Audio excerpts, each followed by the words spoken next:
That Arsenal had the chance, look how happy the two of you are, Arsenal had the chance to close the gap at the top to 4 points in the North London derby. Steve Wilson was at the Emirates.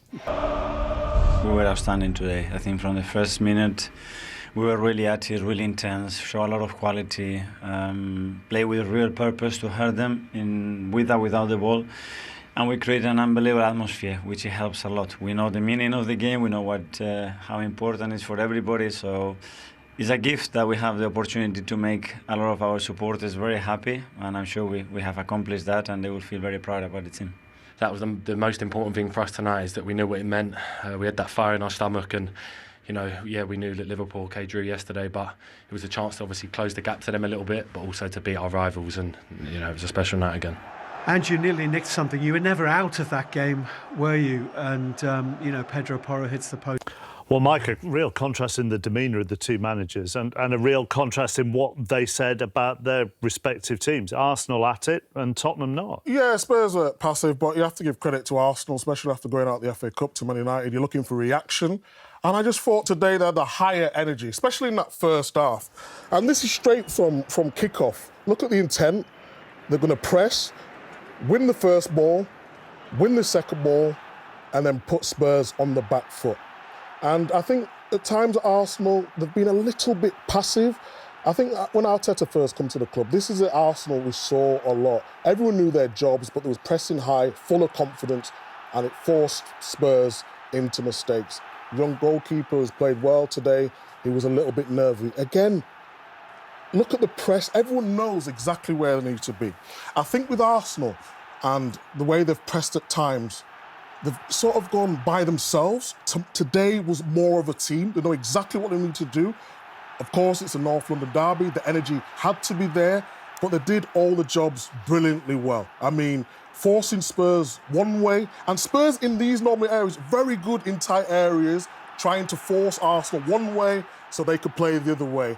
But today, I just thought in every area of the pitch in that first half, everyone knew the jobs and they did it exceptionally well. I mean, Odegaard, seen a lot more of him since he's come back into the team. He's been okay.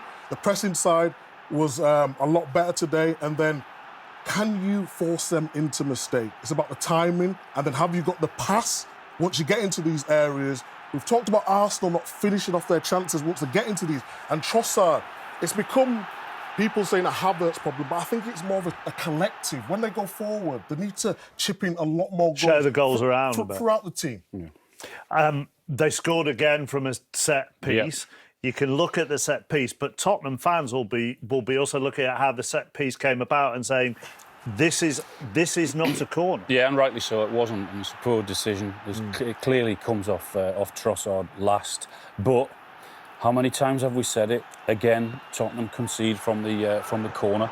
But what they do also, they actually try to reduce the numbers. They leave two up. Look, they've left two up to try and reduce the numbers in the box. But again, they're all over the place. I mean, Gabriel and Dragusin, he wants it more than him. He knows he's got the flight of the ball. And again, Spurs were weak at a set piece, being punished again. Don't want to go down a whole VAR discussion, but would you like to see would you like to see a referee be told, actually, that isn't a corner? Yes, I would agree with that, but I mean, we're going to get ourselves in knots if we go into that, aren't we? Right, OK, would you do? No, I wouldn't like it, no. They can't do. They've had problems with VAR anyway, so they give them extra responsibilities. When we look at Tottenham, they beat Manchester City 4-0 away at the end of November. And since then, their form has fallen off a cliff. How concerned are you? Well, yeah, I would, without doubt, if you're a Tottenham fan, they have to be. But I know they've got injuries to centre-backs and the goalkeeper. But you cannot go up against your rivals and your manager come out at the end of the game saying we weren't really up, we were nowhere near our levels. That's not acceptable. You can't go into a game of that magnitude and that size and not turn up in the first half. They were a little bit better second half, not a lot, but all the good things Micah has just showed about Arsenal, you didn't see that at all with Tottenham, and they looked a bit of a mess at times. Basuma and Sarr, didn't they, in the first half? Yeah. They got subbed, Johnson come on, and Maddison, but it was too little too late. I think Arsenal already knew what they wanted to do. Yeah, the damage was already done, but in terms of Spurs, yeah, I would be a little bit concerned. I'm a big fan of Ange. I think he wants to play the right football, but he needs to get results. We can talk about injuries all we want, but he needs to find a way to win with the players that he's got available What I would right say now. is Gray and Bergvall, two of the youngest players, were two of their better players, and that tells you everything. Not for the first time Absolutely, either this season.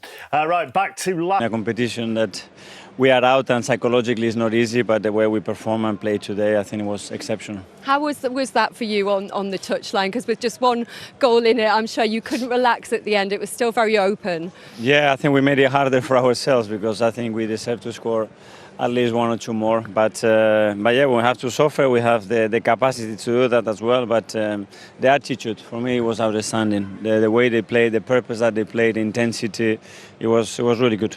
And how does that now set you up going into a crucial period? You've got the Champions League back next week as well. Just 4 points off Liverpool now, so right back in it. What foundation does that give you for the rest of the season? Nothing. Tomorrow and the next game, because we play every 3 days. So the foundation of the last game, that we were incredibly good against United and we end up losing the game somehow, is the next day. It's about the next day. Today we won, great, enjoy now for a few hours, and now it's Villa again. But in terms of getting your confidence back after what's been a tough week and a tough couple of cup games. My confidence comes seeing them every single day and the way they perform. It's not about a result. If a result is going to take my confidence out or in, then we shouldn't be doing this. But Micah, it's been a difficult time, hasn't it? So the Newcastle defeat, the Manchester United going out, and then you go a goal down. Yeah. And you must be thinking the tide is really against us here, and we're totally dominating the game 25 minutes in. So you've really had to dig. The team's shown a great deal of spirit here and brave on the ball to keep going, but you must have been thinking, hold on, have I run over a cat or something? Because it's been a really difficult few days. Well, we cannot feel sorry for ourselves. I mean, what we can control is performance, and performance is there and it's been there constantly. The results, this is unfortunately football is so volatile, and what you deserve, you don't occasionally get it most of the time. Long term, medium term, I'm sure we will do, and today they've done it again. Micah, we had Declan on earlier and I asked him the same question. I think all your fan base, the question they all want to know the answer to is, with the injury to Gabriel Jesus now, is that an area now looking into kind of reinforcing within the squad? Yes, for sure, because we lost two players, big players, Bukayo that can be out for up to 3 months, so that's a long time, and Gavi that's going to be out for a long time. This window, do you think?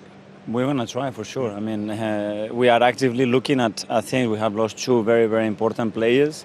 We had 14 players in the squad and we play every 3 days. So we will try, but let's see what we can get. And just quickly, Miles Lewis-Skelly tonight, Declan Rice was singing his praises. Just 18. Mikel, just what do you think about the way he's developing and just how confident he is? He was phenomenal today, I think. He's a real personality, you know. He has so much trust in himself. He has an attitude about him. Because you have to play against Kulusevski and Johnson here. It's not easy. The way he handled the situation, the occasion as well, it was top, I think. Well done tonight, Mikel. Okay. Thanks Thank for joining you us. so much. Thank you. Thank you. Thank you. Thank you. Thank you. Do you know that point there? No worries. Have a good night, yeah? Go and get warm. Enjoy. Yeah, give me that. Give me that. Enjoy the celebration. Well done, mate. Brilliant. Well played. Cheers. Take care, man. Well done. Crouchy spoke about how much of a leader he's becoming in this side. When you chat to him, Rio, you can see just why. Well, when he was leaving West Ham and there was loads of clubs interested in him, and everyone was saying, what's so great about him? I was saying, put aside his ability. I think that's unquestionable. He's got a great ability. He can play several positions. And he does them well to a high standard. But I thought the most important part for him and for a football club was you're getting a man. You're getting a man who can actually ram the troops and rally the troops up and really lead people. And I think it's a bit of a throwback in that sense, and there aren't many of them around. So if you could get your hands on someone like that, he's great for the change room, great for the spirit, especially when things aren't going so well. And I think in this period of time, they needed probably someone like him in there, among others, to make sure that they remain steady in there and calm. And while Martin was giving him a bit of positional advice, it was nice to hear him say that he just gets excited in a game like that. Was it nice to see him just enjoying the game in the way he did? It is, and sometimes you need the little voice behind you saying, hold on, just sit in for a minute, because maybe my legs are gone at the moment, so I need you to sit there. But he can play any position. He plays a 6, he can play the 8.